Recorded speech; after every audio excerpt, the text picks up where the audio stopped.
So Army, congrats on the film. This is your first lead role in a while. How was it being first on the call sheet again and just getting back into the rhythm of shooting a full film? Oh man, it felt so good. I'll be honest. It really just made me so happy. Because I've done some things. I've done some things since, and I think I did one before, but it was like a smaller supporting role. Um, I'm just happy for all work, dude. I had a dry spell there, a little dark night of the soul, if you will. And it was incredibly painful, but incredibly helpful. And now to be back to work, I just appreciate all of it so much more. Yeah, I mean, I want to dive into that response for a little bit because you don't seem to have a lot of animosity or anything towards the scandal and the fallout. I saw in another interview you said healthy people don't act the way I was acting, and it seems like you were really able to reset and focus on your kids and what really matters in life. How was Yeah. it finding positives in a situation that really could have just led to a negative spiral and really doubled down on your negative on like your worst tendencies? Yeah, it's interesting. Everything is, or nothing is ever one thing, right? Even the best experience that you've had in life will have some little tinge of, yeah, but the fallout or the this or the that and the bad things that happen to us, we put the label of bad on them because it's just easy and quick. But there were such beautiful things that came out of it, the things that you said, that I wouldn't trade it for the world. I really wouldn't. Um, yeah, like if I've said this for years privately to people I talk to about it, where I said, if I found a genie lamp and there was a genie in there and I rubbed the lamp and the genie came out and they said, you get one wish and that's it, just one. And your one wish can only be you go 6 years back in the past. That's it. And then you can redo all that stuff. I wouldn't take the wish, you know? I mean, there's a part of me that goes, I learned lessons that I needed to learn, and I learned important things that I hope to carry with me for the rest of my life. So, was it the heaviest and most painful thing that I've ever been through in my entire life? Yeah. But because nothing is ever one thing, was it also the most beautiful? In a way, yeah. I love hearing that, and there's a lot of people definitely rooting for your comeback here. And in this film, you're playing a complex, complicated protagonist. Taxi Driver always comes to mind as one of those touchstones for that, and that Yeah. used to be something, and maybe it still can be that we would praise actors for taking a very complex role. But I've seen there's already some detractors about this film, and even just doing a role like this, why do you think people want to shy away from even depicting a complicated figure? Because I certainly didn't watch this film and felt like it was a cosign for every single thing your character did. Like he's clear, even if you agree with him on some points or not, like he's clearly pretty much a sociopath, and I don't think that's a up for debate there. Yeah. It's interesting. Like my approach to this character for Sanders, the more I read it, the more I kind of got a vibe that this dude feels almost spectrumy to me, where he has such a clearly defined sense of what the world should be, and it is very black and white. There is no gray in this guy's life. Um, so I wanted to kind of understand how he could exist in this world. And as an actor, it's more fun playing a character who's not close to who you are. I live in a world of gray. This guy does not. So to kind of be in that for a little bit and to have the opportunity to have such a clearly defined sense of right and wrong, even if it's entirely subjective and not a global thing. It's like it's fun working on a movie that has a very specific point of view, and I don't have to agree with the view to do it. It's like I always say, like, I wasn't a twin when I made The Social Network. I'm not gay, and we made Call Me by Your Name. I'm not. Yeah, it's like you get to do all of these things that are outside of your wheelhouse, and that's the fun of it for me. Like that's that's the juice from the squeeze. How do you approach playing a role that is so unlike yourself? Is it internalizing and trying to look inward for the character? Do you do a lot of research? What was your prep like for this citizen vigilante? I do a lot of research. I I subscribe more to the kind of like Stella Adler approach where it's like first and foremost, you need to learn who you are, and you need to have a very clear sense of what you think about things and how you feel about things, so that then you can get into the psychology of the character and figure out how they think about things and how they feel about things. And that way you can have a clear delineation between yourself and the character so that you don't accidentally let yourself bleed through too much. I mean, obviously it's like a Venn diagram. There's going to be overlap always. But really getting into the psychology behind it helps me find what I'm trying to do. Yeah, I like that you're honing in on the psychology because your character, there's almost a philosopher quality to him. Like even if he's going about things the wrong way, he's thinking about issues and he definitely feels the systems are broken. He's quoting Nietzsche. What did you find most interesting about just that his own unique path that he is espousing? Because there's these scenes where you're doing these kind of manifestos that he's putting online. What interested you most about that element of the film? Going back to the Venn diagram thing that I was talking about, where there's always going to be some overlap. Maybe it's big, maybe it's small. Um, Even though Sanders is a very complicated character in the sense that his convictions are not necessarily shared by huge amounts of people. There are people who feel exactly like he does, and there are also aspects of all of us that have a sense of what we feel is right or wrong. And I think you wouldn't find a single person in the world who feels like they have never been wronged or that an injustice has never been committed on them.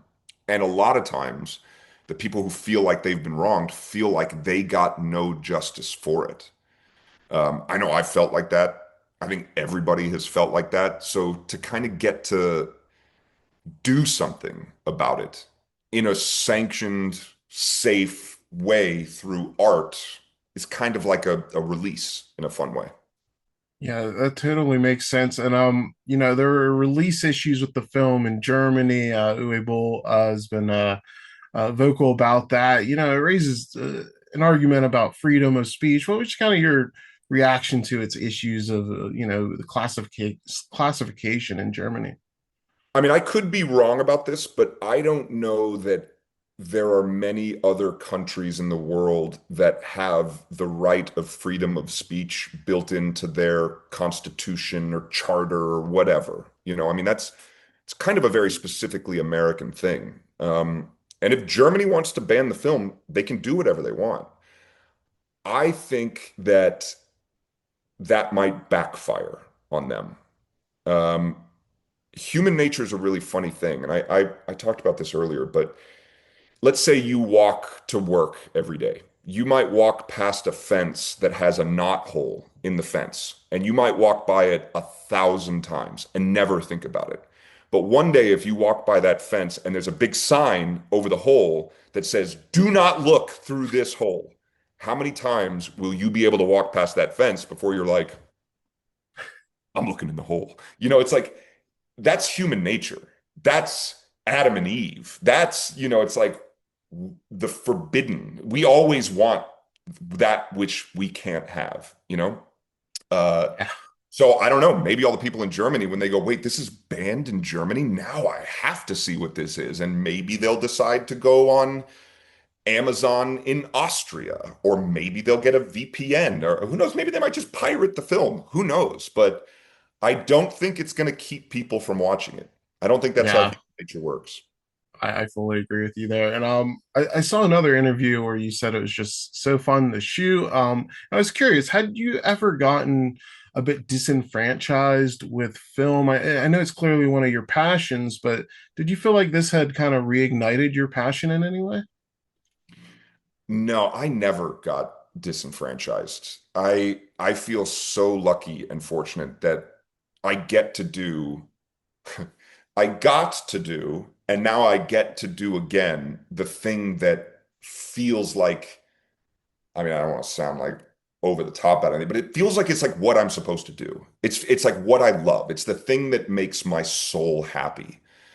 Um, Maybe there were times where I wasn't as grateful, or I'd be sitting around waiting on set and be like, "Why are we shooting? This is so slow," and like get angry about things that now I would never get angry about.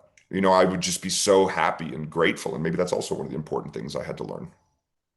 And I always found it interesting how you navigated the sort of Hollywood space because you would do these blockbusters, but you would also do these very intellectually challenging films like The Birth of a Nation and Sorry to Bother You. But you also did stuff like Mirror Mirror and more blockbuster fare. How was it?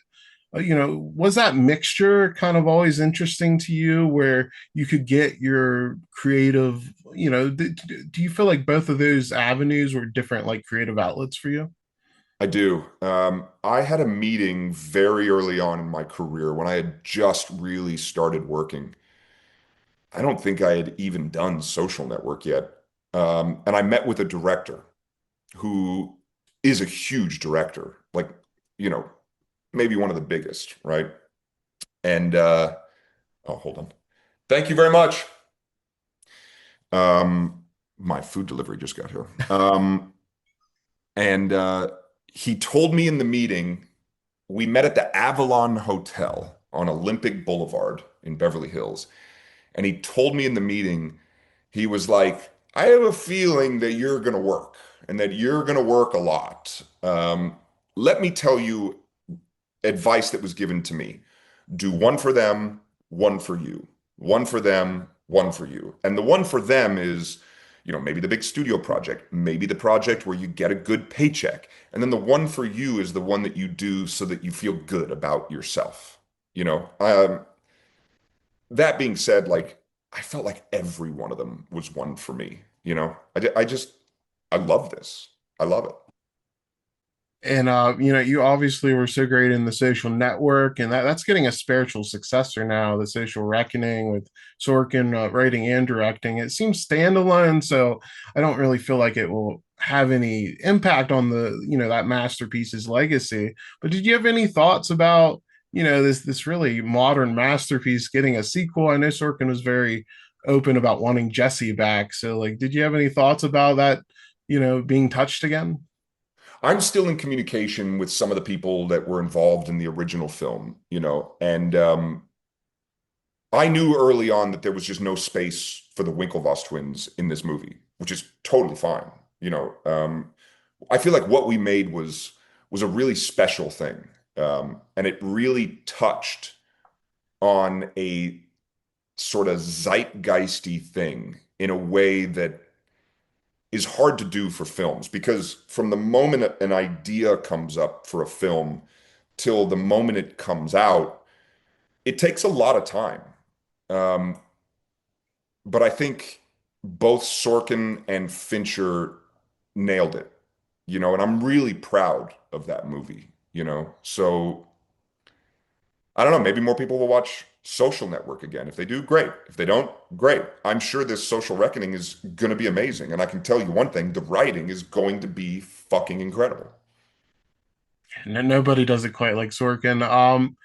Two quick more questions. Night Driver, you have coming up. What can we expect from that? I read it's a mafia movie. Yeah, What it's can we so hear? fun, man. It was a great experience. I got to shoot it in LA. I haven't shot a movie in LA since we shot J. Edgar, which was probably 2012 or 13 or somewhere around there.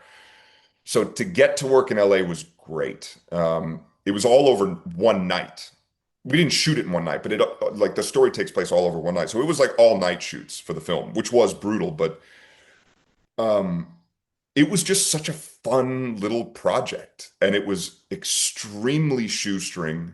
Um, I got paid almost nothing for it, but really had the time of my life, you know? I can't wait to see it. And my last question for you, America, this country, we love redemption stories. Down the line, are you hoping to get back into the studio system? Johnny Depp is getting back into it now. Like it seems like the door will eventually open up. One thing I learned is I don't have the luxury of thinking down the line anymore. Because if I say, well, down the line, I want this, it's never going to come as quickly as I want it to. And the journey there is not going to look like how I think it should. So for me now, it's about just finding joy and pleasure in the things that I'm doing, like today. And that's pretty much it. So who knows? Would that be great? Absolutely. Would I love that? Absolutely. Do I need that? Not really. Like I'm happy with what I've been doing. And if my life now looks like making 2 to 3, maybe 4 cool indie projects a year, I'm totally good with that.